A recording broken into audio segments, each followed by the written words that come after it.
Meus irmãos, bendito seja o nosso Deus, nosso Senhor, nosso Criador, Senhor do Universo, da Igreja, a quem temos o privilégio, a honra de servir, porque Ele mesmo, sendo misericordioso, nos chamou para isso, nos chamou com santa vocação para adorá-lo, para exaltá-lo, para glorificá-lo.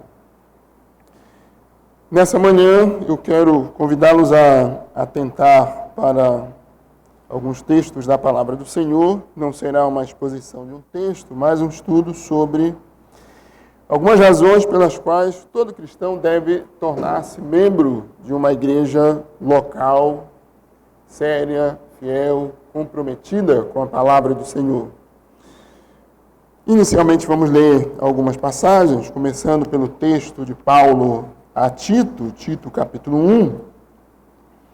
Vamos ler do versículo 1 até o versículo 9. Tito capítulo 1, versículos 1 a 9.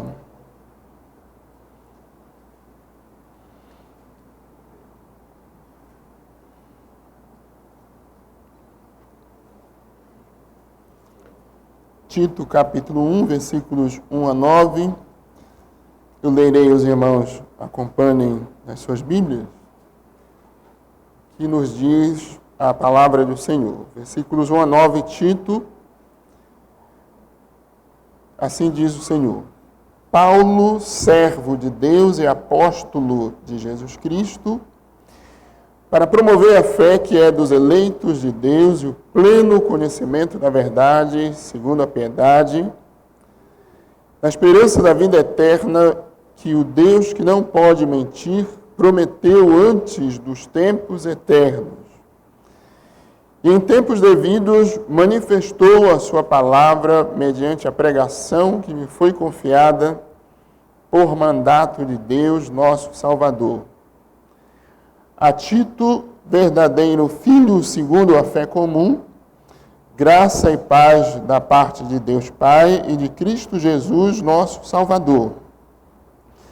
Por esta causa te deixei em Creta, para que pusesses em ordem as coisas restantes, bem como em cada cidade constituísses presbíteros, conforme te prescrevi. Alguém que seja irrepreensível, marido de uma só mulher, que tenha filhos crentes, que não são acusados de dissolução, nem são insubordinados. Porque é indispensável que o bispo seja irrepreensível como despenseiro de Deus, não arrogante, não irascível, não dado ao vinho, nem violento, nem cobiçoso de torpe ganância. Antes, hospitaleiro, amigo do bem, sóbrio, justo, piedoso, que tenha domínio de si, apegado à palavra fiel, que é segundo a doutrina, de modo que tenha poder tanto para exortar pelo reto ensino, como para convencer os que o contradizem. Vamos ler também, meus irmãos, nós já lemos Efésios, capítulo 4, vamos ler Colossenses, carta de Paulo aos Colossenses, capítulo 1. Colossenses, capítulo 1.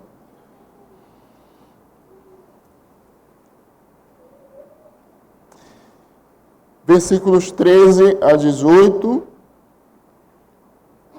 Colossenses 1, 13 a 18.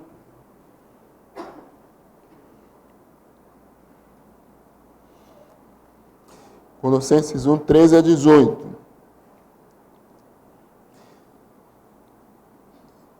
Ele, isso é, Deus nos libertou do império das trevas e nos transportou para o reino do Filho do seu amor, no qual temos a redenção, a remissão dos pecados. Este é a imagem do Deus invisível, o Filho do seu amor, isso é, Cristo é a imagem do Deus invisível, o primogênito de toda a criação, pois nele foram criadas todas as coisas, nos céus e sobre a terra, as visíveis e as invisíveis, sejam tronos, sejam soberanias, quer principados, quer potestades. Tudo foi criado por meio dele e para ele. Ele é antes de todas as coisas. Nele tudo subsiste. Ele é a cabeça do corpo, da igreja. Ele é o princípio, o primogênito de entre os mortos, para em todas as coisas ter a primazia. E ainda, Mateus capítulo 16, Evangelho de Mateus, Mateus capítulo 16,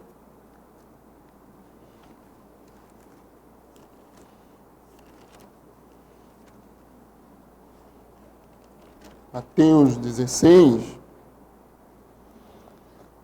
vamos ler versículos 17 e 18.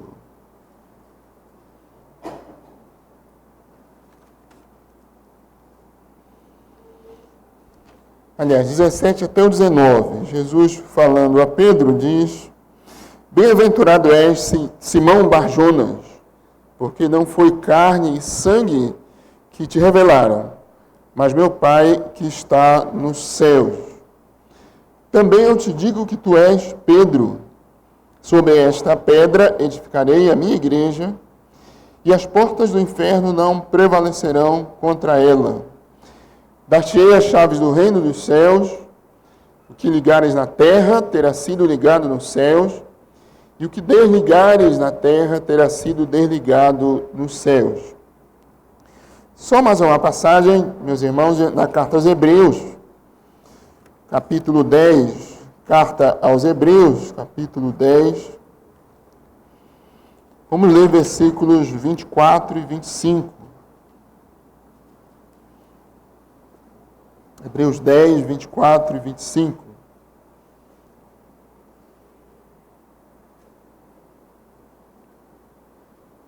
O texto diz: Consideremos-nos também uns aos outros para nos estimularmos ao amor e às boas obras.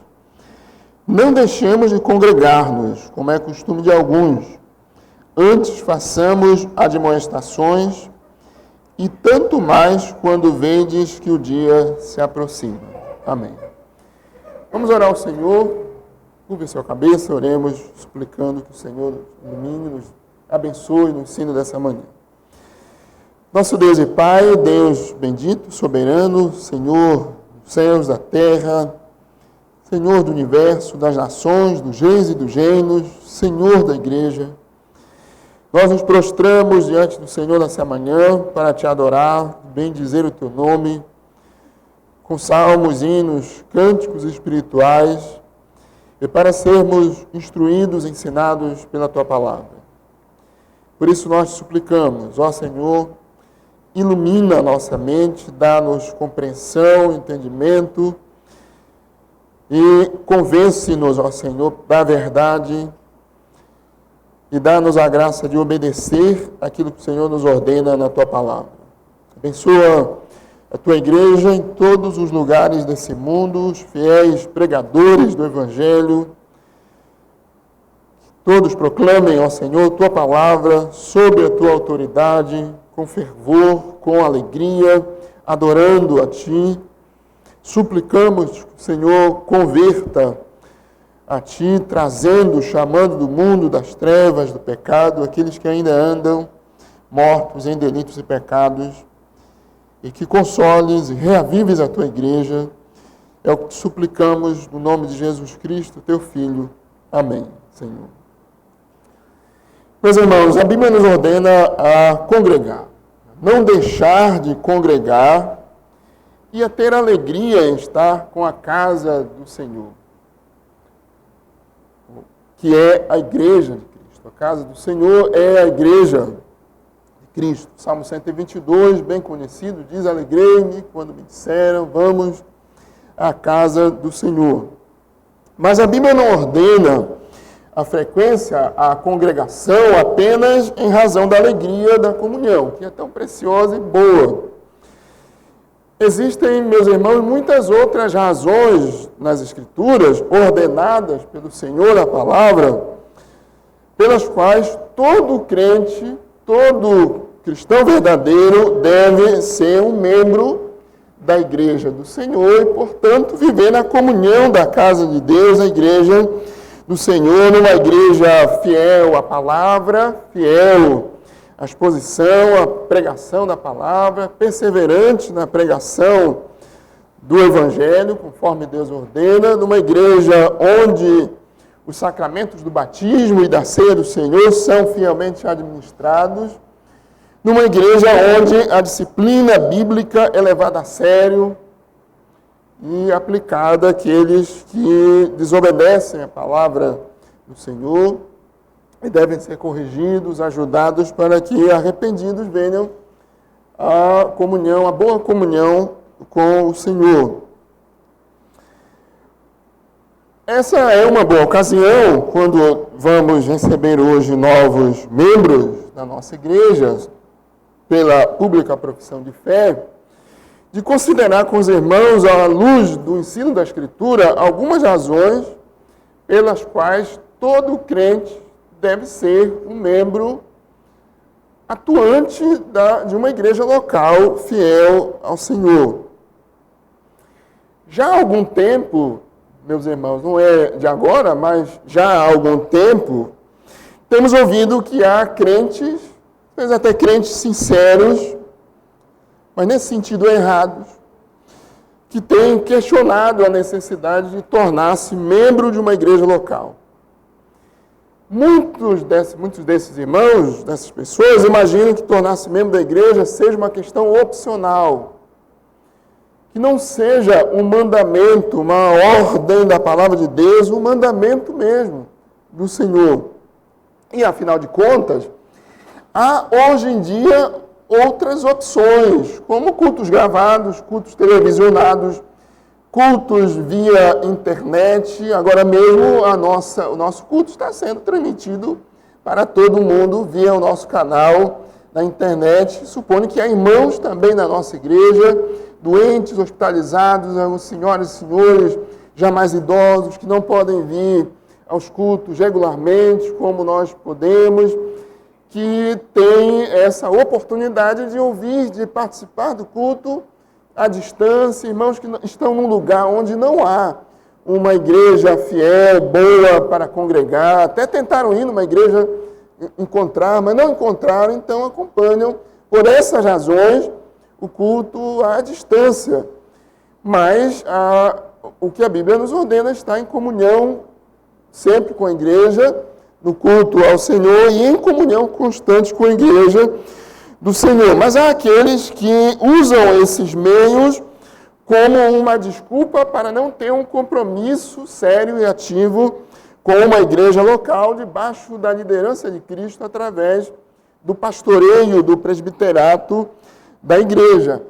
Contudo, meus irmãos, historicamente, ao longo da história da igreja, os crentes sempre consideraram que ser membro da igreja de Cristo não é uma opção, mas um mandamento do Senhor, um privilégio para nós e um mandamento do Senhor. A Bíblia é clara em seu ensino sobre a necessidade de o crente ser um membro comungante, um membro ativo da igreja de Cristo. Por isso, então, vamos considerar algumas das razões pelas quais um crente deve ser membro da igreja. A primeira delas, e a principal, é que Jesus Cristo ordena a membresia à igreja local. A Bíblia ensina que Jesus Cristo é o Senhor da igreja, é o Salvador da igreja, Senhor da igreja, é o edificador da igreja, a igreja pertence a Cristo. Por isso nós lemos lá no texto de Mateus 16, versículo 18, Cristo dizendo: eu edificarei a minha igreja, e as portas do inferno não prevalecerão contra ela. No Novo Testamento, como nós já lemos, e iremos ler novamente, ler outras passagens, no Novo Testamento afirma que Cristo é a cabeça da sua igreja, o cabeça da igreja, e que a igreja, nós somos o corpo de Cristo. A igreja visível é formada pelo corpo de Cristo, os eleitos de Deus que são chamados do mundo para servir a Cristo. Só lembrando, nós já vimos nesses estudos sobre a igreja, a membresia da igreja, a definição do nosso catecismo maior, respondendo à pergunta 64. A igreja invisível é o número completo dos eleitos que têm sido e que hão de ser reunidos em um corpo sobre Cristo a cabeça, debaixo da liderança de Cristo, que é a cabeça da igreja. E lemos em Colossenses 1,18 que a Bíblia diz: Ele, isso é, Cristo é a cabeça do corpo, que é a igreja. Ele é o princípio, primogênito de entre os mortos, para em todas as coisas ter a primazia. Essa passagem ensina que Cristo é a cabeça da igreja, que Cristo é a origem da igreja, que Ele é o primogênito, o primeiro da igreja, que Ele tem a primazia, como na criação, na redenção, em todas as coisas, Ele tem o lugar de primazia na igreja, e que a igreja é, mais uma vez, o corpo de Cristo. E nós sabemos, meus irmãos, que um corpo é um conjunto de sistemas orgânicos funcionando, em funcionamento. Num corpo nós temos vários membros, muitos órgãos, células, tecidos, sistemas em funcionamento. Contudo, é um só corpo, um único corpo funcionando, conduzido, orientado pela cabeça. É interessante que, como a Bíblia toma o nosso próprio corpo como um exemplo da igreja, do funcionamento da igreja, tendo Cristo como a cabeça e a igreja como o corpo de Cristo, que é uma afirmação que a Bíblia faz em vários lugares. Por exemplo, Romanos 12, 5. Assim também nós, isso é a igreja, conquanto muitos, somos um só corpo em Cristo e membros uns dos outros. Um só corpo e membros uns dos outros. Também na carta aos Coríntios, onde os irmãos estavam disputando lugar, posição, cargos, e quem era mais ou menos importante, quem era o líder maior ou menor, mais vistoso, menos vistoso. Paulo diz a eles: pois em um só Espírito todos nós fomos batizados em um corpo, quer judeus, quer gregos, quer escravos, quer livres. Ora, vós sois corpo de Cristo e individualmente membros desse corpo. É onde o apóstolo Paulo diz nessa passagem: ora, o dedo não pode dizer à mão, você não faz parte desse corpo, eu não preciso de você, enfim, porque nós estamos ligados um ao outro, como membros do mesmo corpo. Nós lemos na carta aos Efésios, capítulo 4, há um só corpo e um espírito. Paulo está falando da igreja. Depois, mais adiante, quando Paulo fala dos dons da palavra e fala da finalidade desses dons, com vistas ao aperfeiçoamento dos santos, para o desempenho do seu serviço, para a edificação da igreja, que Paulo chama de o corpo de Cristo. E ainda mais adiante, no versículo 16, de que em todo o corpo, bem ajustado e consolidado pelo auxílio de cada junta, de toda a junta, segundo a justa cooperação de cada parte, efetua o seu próprio aumento para a edificação de si mesmo em amor. E já lemos Colossenses 1,18, também Colossenses 1,24, 2,19, falam da igreja como sendo um corpo, o corpo de Cristo. Essa designação, para acentuar, meus irmãos, essa designação da igreja como o corpo de Cristo, entre outras lições, enfatiza a relação vital, de vida, de comunhão da igreja, dos membros da igreja com a cabeça, que é Cristo. Mas também enfatiza a relação de vida, de comunhão, de unidade entre os membros da igreja, entre a membresia da igreja, os que formam o corpo de Cristo. Como nós já lemos na carta de Paulo aos Romanos 12, 4 e 5. Porque assim como num só corpo temos muitos membros, mas nem todos os membros têm a mesma função, assim também nós, conquanto muitos, somos um só corpo em Cristo e membros uns dos outros. Portanto, em Cristo nós somos um só, a igreja, um só corpo, membros um dos outros. E Isso significa, meus irmãos, que em condições normais, não deve existir um crente vivendo sozinho. Só se for morar na Sibéria, né? Tem internet, acompanha lá, eles precisam trabalhar lá sozinho. Mas em condições normais, não existe um crente vivendo sozinho, isolado do corpo, do mesmo modo como não pode existir um dedo isolado do corpo, senão ele está morto. Ele não tem vida fora da comunhão do corpo. A igreja existe em comunhão com Cristo, sua cabeça, e em comunhão com os membros do corpo de Cristo, os nossos irmãos em Cristo Jesus, os santos e fiéis em Cristo Jesus. Ora, diz Paulo aos irmãos lá em Coríntios, ora, vós sois corpo de Cristo, individualmente membros desse corpo. 1 Coríntios 12, 27. É por essa razão que em Mateus 28, 19 e 20, que é o texto da grande comissão que Deus deu à igreja de ir e pregar o evangelho, quando o Senhor Jesus Cristo ordena a igreja, representada naquela ocasião pelos discípulos, apóstolos, quando Cristo ordena a igreja que faça discípulos, ele ordena que esses discípulos sejam incluídos na igreja pelo batismo, sejam edificados na igreja.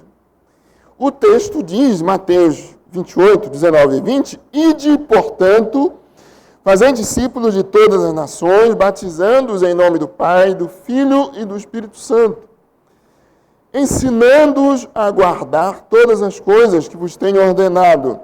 E eis que estou convosco todos os dias até a consumação do século. Note, os irmãos, que inevitavelmente,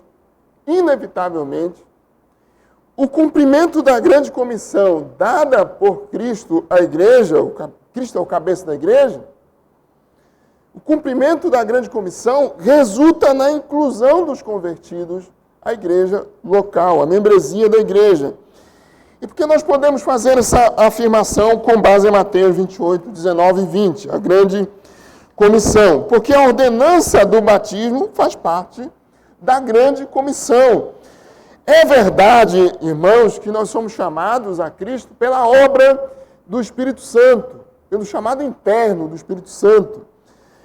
Paulo diz isso, 1 Coríntios 12, 13. Pois em um só Espírito todos nós fomos batizados em um corpo, que é judeus, gregos, escravos ou livres. É a obra do Espírito Santo,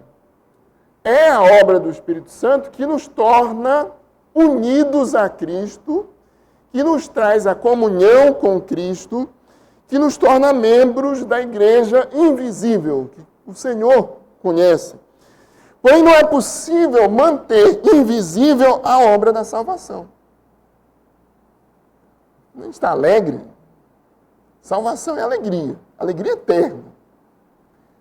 Quando a gente está alegre, não é muito fácil de esconder a alegria verdadeira. Não é fácil escondê-la. Como não é possível manter invisível a nossa salvação. Por isso que Paulo diz no texto de Coríntios, como já disse aos irmãos, sois corpo de Cristo, individualmente membros uns dos outros. E em outra passagem, Romanos 10, no texto aos Romanos, Paulo diz que nós devemos expressar externamente a nossa salvação diante de todos. Se com tua boca confessares Jesus como Senhor, Romanos 10, 9 e 10. Se com tua boca confessares Jesus como Senhor, e em teu coração creres que Deus o ressuscitou dentre os mortos, serás salvo. Porque com o coração se crê para a justiça e com a boca se confessa a respeito da salvação.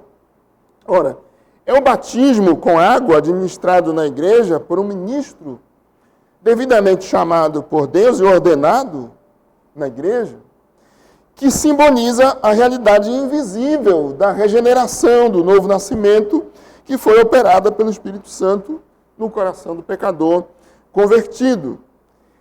Por essa razão, meus irmãos, compreendendo essa verdade e obedecendo o mandamento do Senhor, de Mateus 28, a igreja, sob a liderança dos apóstolos em Jerusalém, batizava os seus conversos, incluindo a membresia da igreja. Nós lemos em Atos que depois do apóstolo Pedro pregar no dia de Pentecostes, em Jerusalém, Atos 2:41, os que lhe aceitaram a palavra foram batizados, havendo um acréscimo naquele dia de quase 3.000 pessoas. Observe, os irmãos, que Lucas registra que naquele dia houve um acréscimo à membresia da igreja. O texto diz, houve um acréscimo de quase 3.000 pessoas. Mais adiante, em Atos 2:47, enquanto isso, acrescentava-lhes o Senhor, Lucas registra esse fato, acrescentava-lhes o Senhor, dia a dia, os que iam sendo salvos.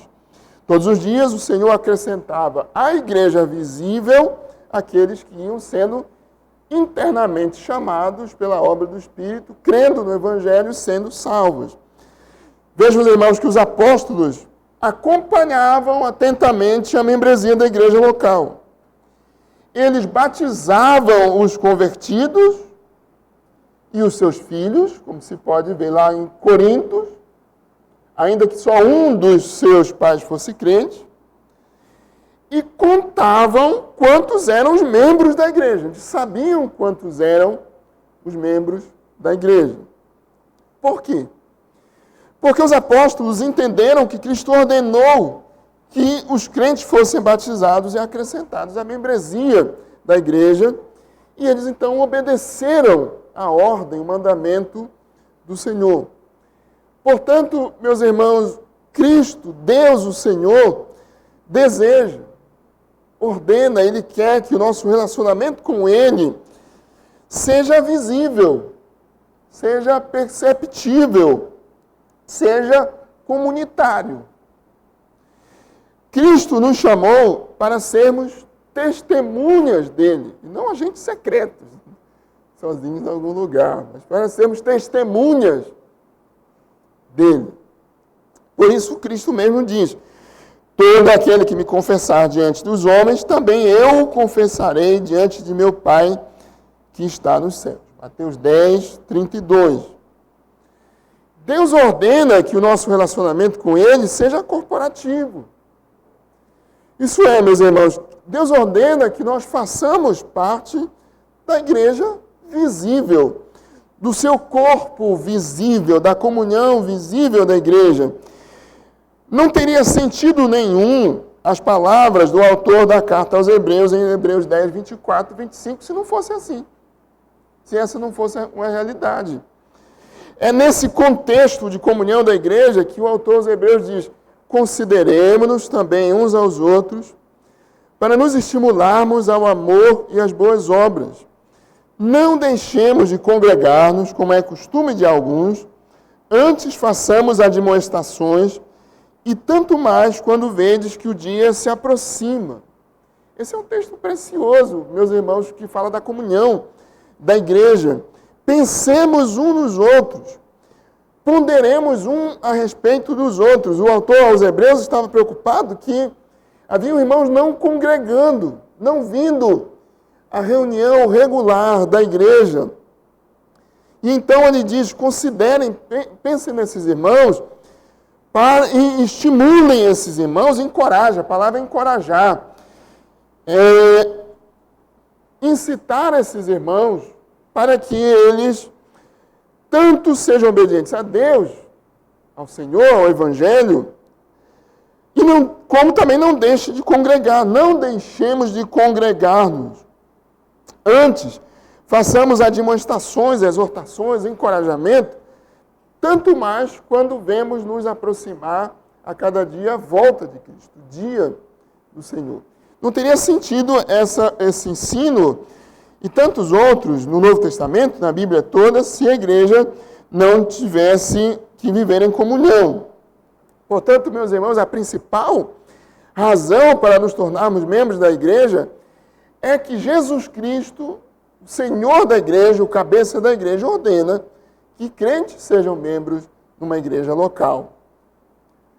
É nesse contexto da comunhão que Paulo diz: assim já não sois mais estrangeiros e peregrinos, mas concidadãos dos santos e da família de Deus, edificados sobre o fundamento dos apóstolos e profetas, isso é, Cristo. Efésios 2, 19, até o versículo 22. Primeira razão para nos tornarmos membros da igreja é o próprio Senhor Jesus Cristo, é a ordem do Senhor Jesus Cristo. E como consequência do mandamento do Senhor, nós temos na Bíblia muitas outras razões. Eu ainda vou pontuar mais 2 ou 3. A segunda, para nosso estudo dessa manhã, é que também os apóstolos de Cristo ordenam na palavra a membresia da igreja. Os apóstolos, podemos dizer, a palavra de Cristo ordena que nós sejamos membros da igreja.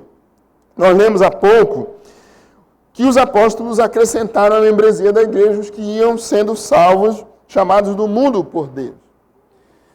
Na sequência da narrativa de Lucas, no livro de Atos, quando Lucas está narrando o trabalho missionário dos apóstolos, o trabalho de Paulo e Barnabé, ele nos informa que esses irmãos chegavam numa cidade, iam a uma cidade, indo, obedecendo ao mandamento do Senhor, a grande comissão, e ali pregavam o evangelho, discipulavam os convertidos, o que Deus chamou, os que Deus chamava, fortaleciam os crentes e então organizavam uma igreja local da qual faziam parte os crentes daquela cidade. Eu vou ler para os irmãos Atos 14, do versículo 21 ao 23, onde Lucas nos dá essa informação, um dos textos. Atos 14, versículos 21 a 23. E tendo anunciado o evangelho naquela cidade, isso é, em Derbe, e feito muitos discípulos, pelo ensino, pela pregação, pelo testemunho, voltaram a Listra, Icônio e Antioquia, onde eles já haviam pregado a palavra de Deus e feito também discípulos. E ali fortaleciam a alma dos discípulos, exortando-os a permanecer firmes na fé e mostrando que, através de muitas tribulações, nos importa entrar no reino de Deus. E promovendo-lhes em cada igreja a eleição de presbíteros, depois de orar com Jesus, os encomendaram ao Senhor em quem haviam crido. Meus irmãos, observem que os apóstolos pregavam, iam a uma cidade, pregavam o evangelho. Então Deus, por sua graça, obra do Espírito Santo, chamava pecadores à fé. E então os apóstolos e seus auxiliares continuavam alimentando aqueles que foram chamados, fortalecendo os crentes, até que tivesse condições de estabelecer uma igreja local com a liderança de presbíteros e a membresia daquela igreja. Foi com essa finalidade que o apóstolo Paulo enviou, por exemplo, Tito para a ilha de Creta. Nós lemos lá em Tito 1:5. Por essa causa te deixei em Creta para que pusesse em ordem as coisas restantes, bem como em cada cidade constituísses presbíteros conforme te prescrevi. Por essa causa te deixei em Creta para que pusesse em ordem. Essa expressão pôr em ordem quer dizer por cada coisa em seu devido lugar, organizar. Ordenar e organizar para que funcione corretamente, funcione bem. Já havia crentes nas cidades da ilha de Creta. Nós podemos supor que esses irmãos certamente reuniam na casa de outros irmãos, com irmãos nas suas casas. Mas para que a igreja pudesse atender melhor o seu propósito, o seu objetivo de promover a fé dos crentes e promover o conhecimento de Deus, era necessário pôr em ordem algumas coisas. Ou seja, meus irmãos, era necessário organizar as igrejas da ilha de Creta com a sua membresia, o seu rol de membros e a sua liderança de presbíteros. Para os apóstolos, Era, meus irmãos, impensável que alguém pudesse ser crente, mas não ser membro de uma igreja local. Não ser membro da igreja de Cristo em algum lugar. Para os apóstolos, ser crente e tornar-se um membro da igreja, em comunhão com a igreja, andam juntos, estão juntos. São parte da mesma realidade, da salvação, do chamado de Deus, da vida em comunhão com Deus e da vida em comunhão com aqueles que Deus chamou em Cristo Jesus. É por isso que um crente se identifica como pertencendo a Cristo e à igreja de Cristo. E pela profissão de fé diante da igreja, torna-se um membro da igreja de Cristo, perseverando junto com a igreja na adoração, na pregação, no aprendizado, na comunhão e no testemunho do Evangelho, no testemunho da fé em Cristo. Portanto, também os apóstolos nos ordenam, a palavra de Deus nos ordena a sermos membros da igreja do Senhor. O Novo Testamento, meus irmãos, nós costumamos pregar positivamente, texto a texto, numa só carta, do começo ao fim. Os irmãos veem que o Novo Testamento enfatiza vigorosamente o caráter corporativo do cristianismo, da igreja, o caráter comunitário, de unidade da igreja de Cristo. Os apóstolos de Cristo falam da igreja como sendo, por exemplo, o corpo de Cristo, a família de Deus, o templo do Espírito Santo, o povo de Deus, a nação de Deus. Todas essas figuras da igreja falam de povo em unidade, povo junto, da igreja em unidade, da membresia da igreja. Portanto, no dia dos apóstolos, todo convertido fazia parte da igreja local. Carta de Paulo aos Colossenses, os irmãos de Colossos, carta de Paulo aos Efésios, carta de Paulo aos Filipenses, aos irmãos que se reúnem em Filipos, juntamente com os seus presbíteros e diáconos. Paulo diz isso na introdução da carta aos Filipenses. Mais uma razão pela qual o crente deve ser membro da igreja. Terceira razão, que inclui, na verdade, outra. É a necessidade, meus irmãos, de ordem, de submissão ao governo da igreja e do pastoreio. A necessidade de organização, de ordem, de submissão ao governo da igreja e do pastoreio dos crentes, como a Bíblia ordena, requer que o crente seja membro de uma igreja local. Primeira necessidade de ordem. Nós já lemos o que Paulo diz a Tito, Tito 1:1-9, nós lemos esse texto, quando Paulo enviou Tito para organizar as igrejas de Creta. Na introdução dessa carta a Tito, Paulo nos informa como ele exercia e por que exercia o seu ministério apostólico, no interesse de promover a fé dos eleitos de Deus e o conhecimento de Deus. Esse também é, meus irmãos, o propósito do chamado dos presbíteros pastores da igreja. Promover a fé dos eleitos. Significa estimular, encorajar os crentes a crer, continuar crendo, perseverando em conhecer a Deus, a palavra, o Evangelho. Promover o pleno conhecimento da verdade segundo a piedade. Significa ensinar, pregar, admoestar, inculcar, pôr na mente a palavra de Deus, a verdade a respeito de Deus, com o fim de promover crescimento na graça, no conhecimento de Cristo, santidade. Através do ministério da palavra, isso é, mediante a pregação da palavra, Deus edifica a igreja, promove a fé dos eleitos e torna conhecida a verdade, promove o pleno conhecimento da verdade segundo a piedade. Por essa razão foi que Deus enviou os seus apóstolos para pregar e registrar de maneira inspirada a sua palavra, para preparar, treinar, equipar na palavra outros pastores, como Tito, como Timóteo, a fim de que esses pastores dessem continuidade ao trabalho de organização de igrejas locais, elegendo presbíteros para a condução da igreja do Senhor. Por essa causa, diz Paulo, te deixei em Creta. Observe, os irmãos, que para que as igrejas em Creta fossem oficialmente organizadas, tudo estava sendo feito não com base na decisão, na vontade ou no propósito do homem, de um homem ou de homens, mas com base na vontade de Deus revelada na sua palavra.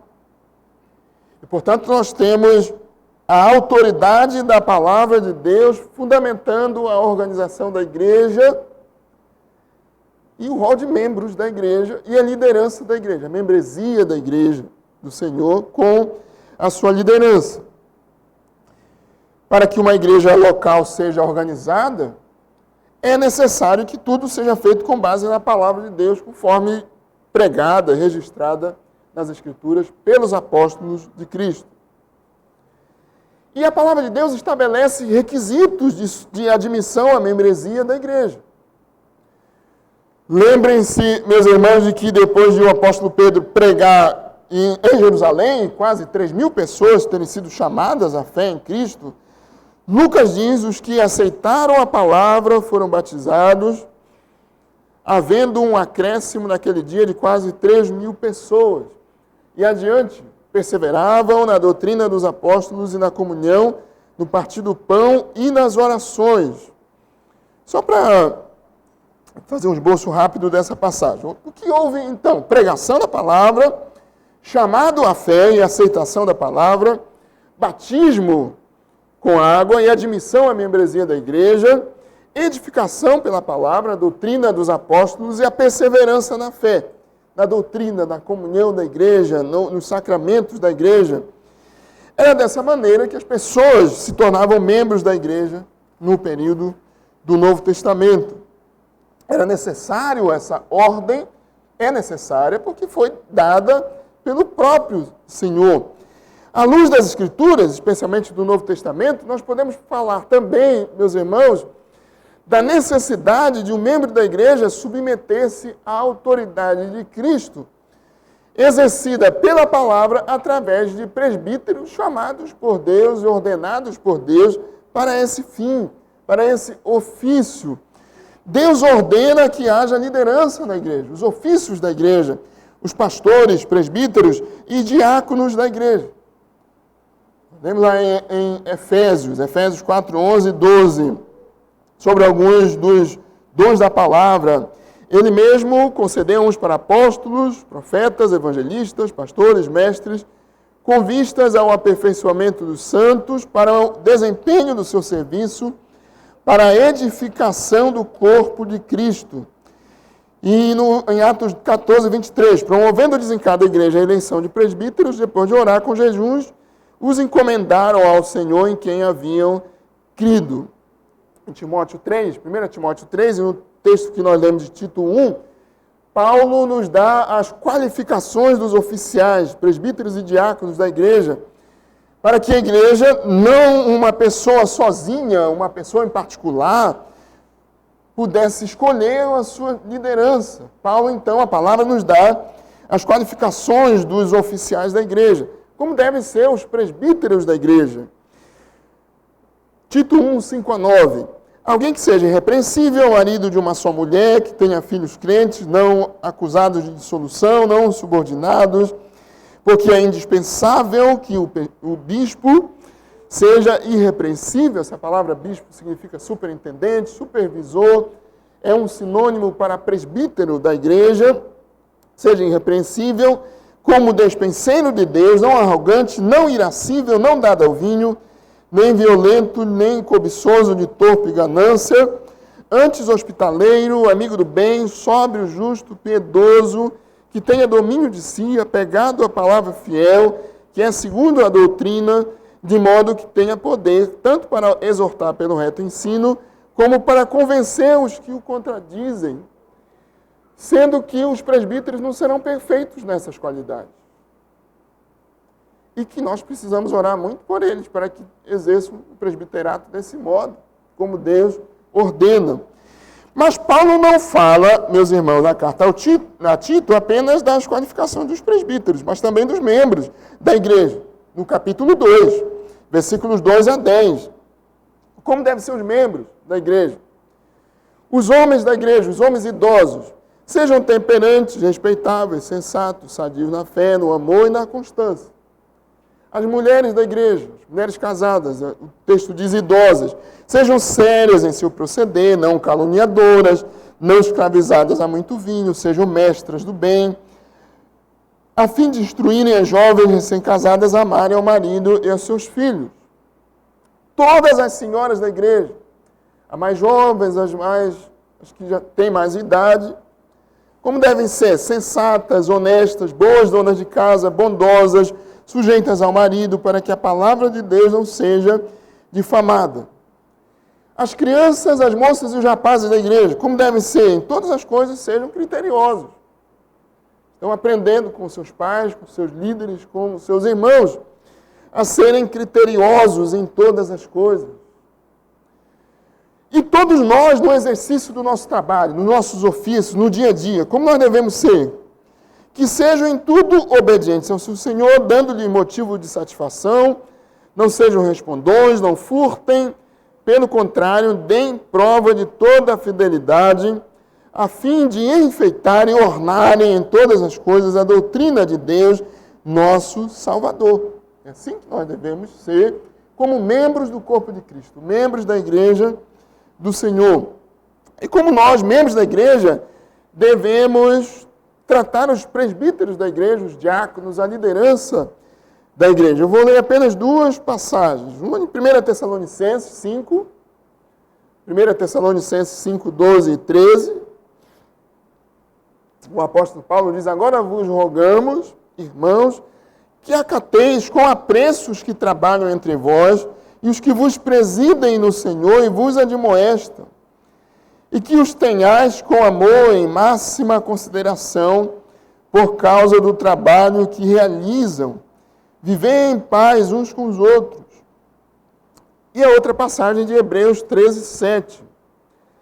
Lembrai-vos dos vossos guias, os quais vos pregaram a palavra de Deus, e considerando atentamente o fim da sua vida, imitai a fé que tiverem.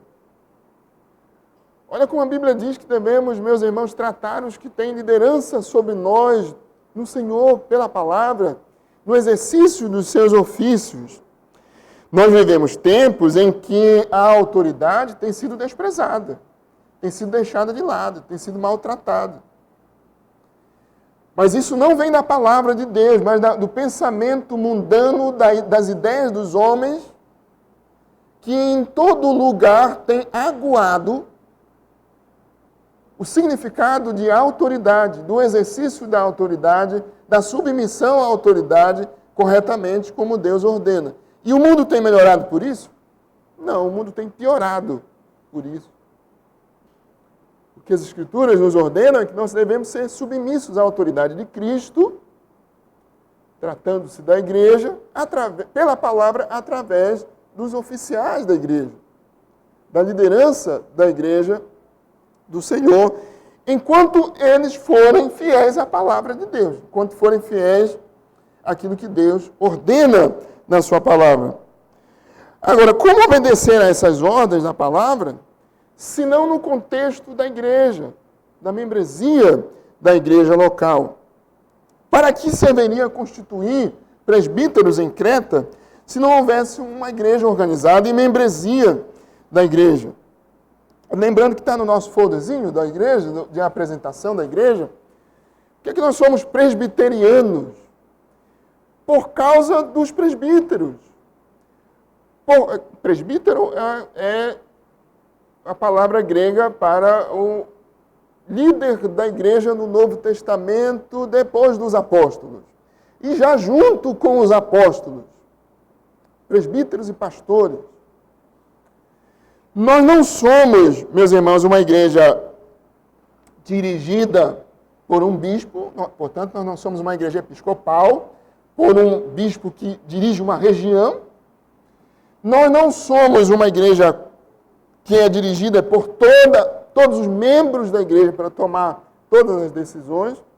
Portanto, nós não temos um governo congregacional, mas nós somos uma igreja presbiteriana, que tem um governo representativo, constituído de um grupo de presbíteros, irmãos que formam o conselho da igreja, foram chamados por Deus, que a própria igreja identifica e elege como tendo sido chamados pelo Senhor para esse ofício. Como nós já lemos lá em Atos 14, 23, Tito 1, 5.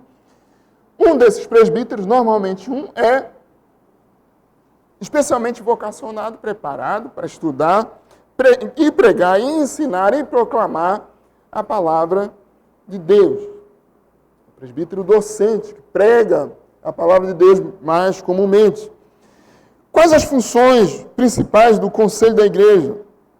Preservar a igreja, a pureza da igreja, a pureza do evangelho, a pureza da palavra, da pregação, zelar pela edificação da igreja, pela edificação espiritual dos membros da igreja, com base na palavra, com base nas escrituras.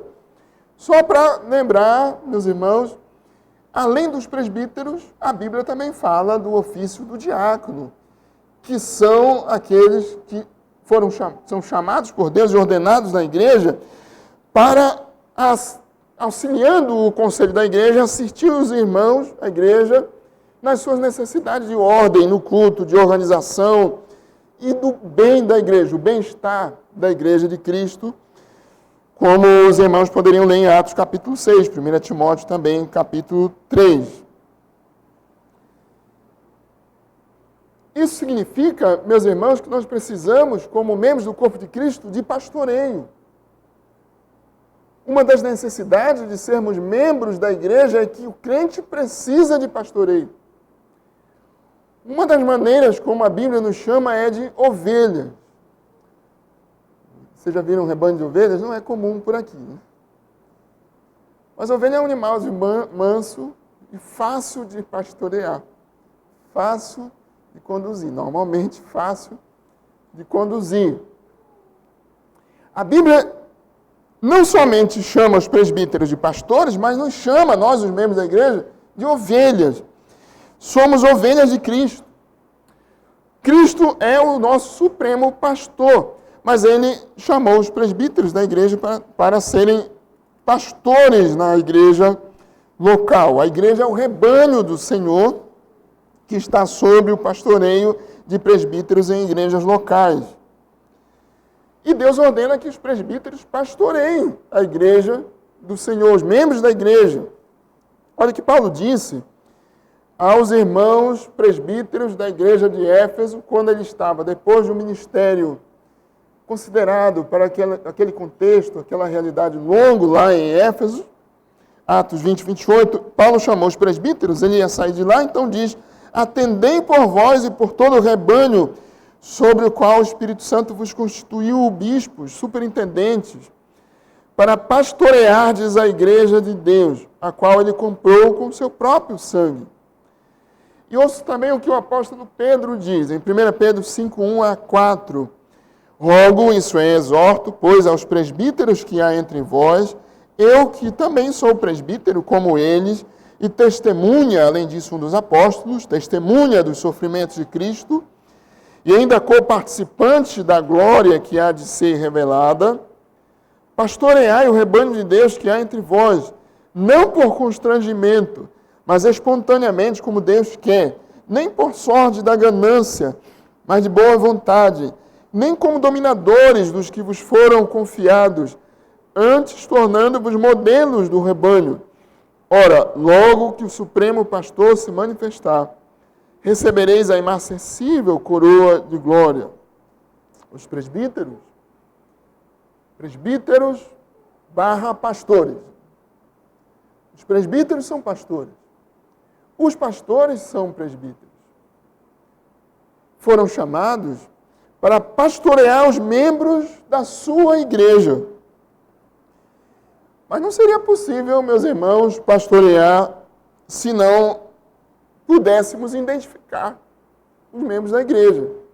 Se não soubéssemos quem são os membros da igreja. Como pastorear o rebanho se não soubermos quem são os membros da igreja? Se não houver uma igreja com rol de membros, com sua membresia local. Portanto, vejam os irmãos que também a necessidade de ordem na igreja, a necessidade de atender ao mandamento do Senhor, da submissão à autoridade de Cristo, por meio de presbíteros para isso chamado, a necessidade de pastoreio do crente, requerem que todo crente se torne membro comprometido, membro ativo, comprometido de uma igreja local, séria, fiel à pregação, fiel à palavra. Já concluindo, então, meus irmãos, há muitas outras razões, irmãos. Poderíamos continuar falando de muitas outras razões nas Escrituras que exigem do crente a membresia numa igreja. Mas eu destaquei para os irmãos essas 3 razões principais. Primeira, a ordem de Cristo. A própria natureza da igreja, o corpo de Cristo. Membros do corpo de Cristo, a ordem de Cristo. Segundo, o ensino da Escritura, o ensino dos apóstolos. E terceiro, uma razão mais prática, a necessidade da ordem na igreja, da organização, a necessidade da submissão ao governo da igreja, dos presbíteros da igreja, a necessidade de acompanhar os membros da igreja, de pastorear os membros da igreja conforme Deus ordena na sua palavra. Essas razões mostram, meus irmãos, claramente a necessidade de que o crente seja membro da igreja de Cristo, membro da igreja visível, de uma igreja local. E, portanto, só algumas aplicações. Os cristãos, nós, meus irmãos, pela graça de Deus, e que privilégio, meus irmãos, cada manhã de domingo, por exemplo, podermos estar juntos como agora, cantando ao Senhor, adorando o Senhor, bendizendo ao Senhor, sendo instruídos pela palavra, daqui a pouco conversando uns com os outros, nessa comunhão preciosa, santa, boa. Que privilégio nós temos de ser salvos e de agora aguardar a perfeição dessa comunidade, a glória eterna, a comunhão eterna com Deus em Cristo Jesus, o cabeça da igreja. Nós, os cristãos, fomos chamados para servir a Cristo não em isolamento autossuficiente, mas em comunhão com os membros vivos do corpo de Cristo, com os membros da igreja de Cristo, nessa comunidade viva que é a igreja do Senhor. Porque assim como num só corpo temos muitos membros, mas nem todos os membros têm a mesma função, assim também nós, conquanto muitos, somos um só corpo em Cristo e membros uns dos outros. Romanos 12, 4 e 5. Segundo, Cristo é o cabeça da sua igreja. Portanto, na igreja nós somos submissos à autoridade de Cristo. É Ele que dá vida à igreja. É Ele que concede crescimento à igreja. É Ele que lidera a sua igreja por meio da sua palavra, pela palavra, usando como instrumento os presbíteros da igreja. Essa é a razão pela qual nós devemos ser submissos à liderança da igreja, enquanto essas lideranças forem submissas à palavra de Deus. Terceiro, sendo Cristo o cabeça da igreja e nós o corpo de Cristo, sendo Ele o Senhor da igreja, nós devemos tomar a sua palavra como nossa única regra de fé e de prática de vida. Tanto na igreja como em todos os demais lugares. E quarto, como membros da igreja de Cristo, qual é o nosso propósito, meus irmãos? O nosso alvo principal é glorificar a Cristo, é refletir a glória de Cristo, é honrá-lo, é exaltá-lo e obedecê-lo em todo lugar, em todo tempo, em todos os períodos da história, em toda a circunstância pela qual nós estivermos passando. Qual é a nossa principal razão de ser como membros do corpo de Cristo, servos de Cristo? Qual é o fim principal do homem? Primeira pergunta do nosso catecismo. viver em comunhão com Deus em Cristo, ser feliz em sua companhia para sempre, exaltá-lo, glorificá-lo, honrá-lo, bendizê-lo, obedecendo a sua santa e boa palavra. Que Deus nos abençoe, meus irmãos, e que nós tenhamos a alegria e vejamos cada dia mais a glória, a beleza, a grandeza de sermos membros do corpo de Cristo. Termos no nosso coração sempre o desejo de que muitos outros sejam chamados a essa comunhão pela fé em Cristo Jesus. Nós temos nessa manhã o privilégio de receber novos membros